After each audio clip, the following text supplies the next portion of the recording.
पश्चिम बंगाल की राजनीति में पहली बार बीजेपी की सरकार बनी और मुख्यमंत्री बने शुभेंदु अधिकारी। लेकिन आज सिर्फ उनकी जीत की चर्चा नहीं हो रही, लोग सबसे ज्यादा बात कर रहे हैं उस परिवार की जिसने दशकों तक बंगाल की राजनीति में अपनी मजबूत पकड़ बनाए रखी। कांथी से लेकर नंदीग्राम तक पूर्वा मेदिनीपुर की राजनीति में एक नाम सालों से गूंजता रहा है, अधिकारी परिवार। और इसी के साथ लोगों के मन में एक सवाल भी लगातार उठ रहा है, आखिर इतना बड़ा राजनीतिक चेहरा बनने के बाद भी शुभेंदु अधिकारी ने शादी क्यों नहीं की? क्या इसकी वजह सिर्फ राजनीति थी या इसके पीछे कोई और बड़ी सोच छिपी थी?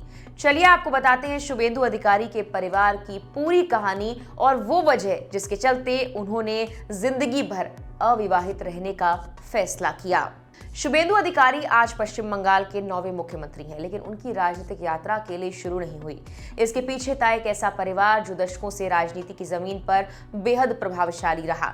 इस परिवार के मुखिया हैं सिसिर अधिकारी, बंगाल की राजनीति का बड़ा चेहरा जो कांथी से सांसद रहे और मनमोहन सिंह सरकार में ग्रामीण विकास राज्य मंत्री भी बने। सिसिर अधिकारी लंबे वक्त तक तृणमूल कांग्रेस के साथ रहे, लेकिन बाद में अपने बेटों के साथ भाजपा के करीब आ गए। घर में राजनीति का माहौल इतना मजबूत था कि अधिकारी परिवार धीरे धीरे बंगाल की सबसे ताकतवर राजनीतिक फैमिली में गिना जाने लगा।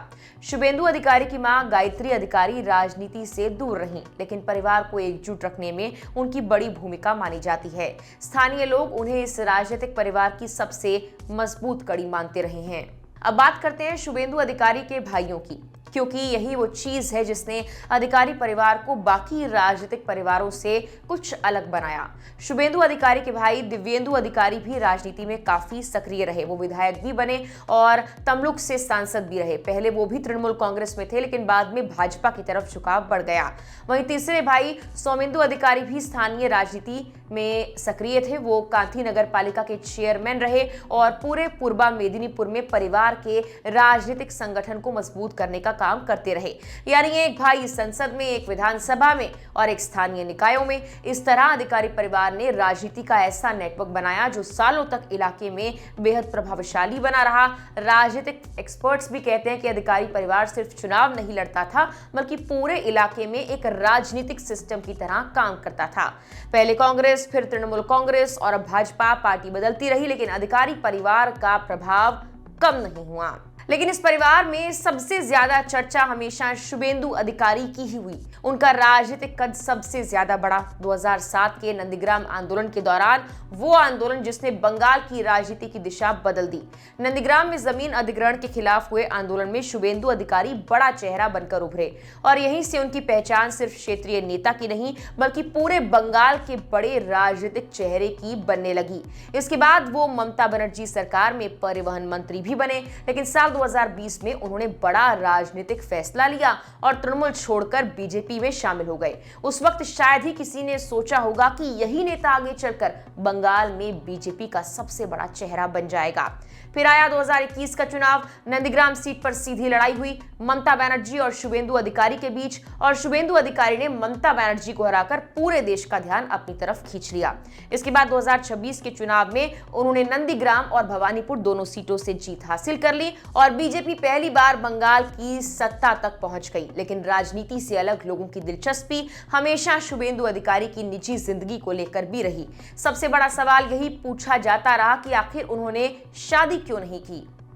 इस सवाल का जवाब खुद शुभेंदु अधिकारी ने 2021 में इंडिया टीवी को दिए एक इंटरव्यू में दिया था। उन्होंने कहा था, मैं अविवाहित हूं और ब्रह्मचार्य की सबसे अच्छी बात यह है कि मेरे पास काम के लिए बहुत वक्त रहता है, मेरी कोई निजी जिम्मेदारी नहीं है। उन्होंने बताया कि वो 1987 से छात्र राजनीति में एक्टिव हैं और शुरू से ही सार्वजनिक जीवन को पूरी तरह समर्पित करना चाहते थे। शुभेंदु अधिकारी ने कहा कि वो 3 स्वतंत्रता सेनानियों से काफी प्रभावित हुए, सतीश सामंत, सुशील धारा और अजय मुखर्जी। उन्होंने बताया कि इन तीनों नेताओं ने भी शादी नहीं की थी और पूरी जिंदगी समाज सेवा और राजनीति को समर्पित कर दी। शुभेंदु अधिकारी ने कहा कि उन्होंने इन नेताओं की आत्मकथाएं पढ़ी और उसी रास्ते पर चलने का फैसला किया। उन्होंने इंटरव्यू में यह भी कहा था कि उनके माता पिता स्वस्थ हैं, उनकी देखभाल करना उनकी जिम्मेदारी है। साथ ही उन्होंने राजनीति में परिवारवाद पर भी अपनी राय रखी और कहा था किसी परिवार के सदस्य को राजनीति में स्थापित करना, अपने राजनीतिक प्रभाव का इस्तेमाल दूसरों के लिए करना या निजी फायदे के लिए राजनीति का उपयोग करना, ये राजनीति की सबसे बड़ी कमियों में से एक है। यही वजह कि शुभेंदु अधिकारी को लगता है कि उनका अविवाहित रहने का फैसला सही है। हालांकि दिलचस्प बात यह कि जिस परिवार से वो आते हैं उसी परिवार ने बंगाल में एक मजबूत राजनीतिक नेटवर्क खड़ा किया है। अब जब बंगाल में पहली बार बीजेपी की सरकार बनी तो अधिकारी परिवार एक बार फिर चर्चा के केंद्र में है।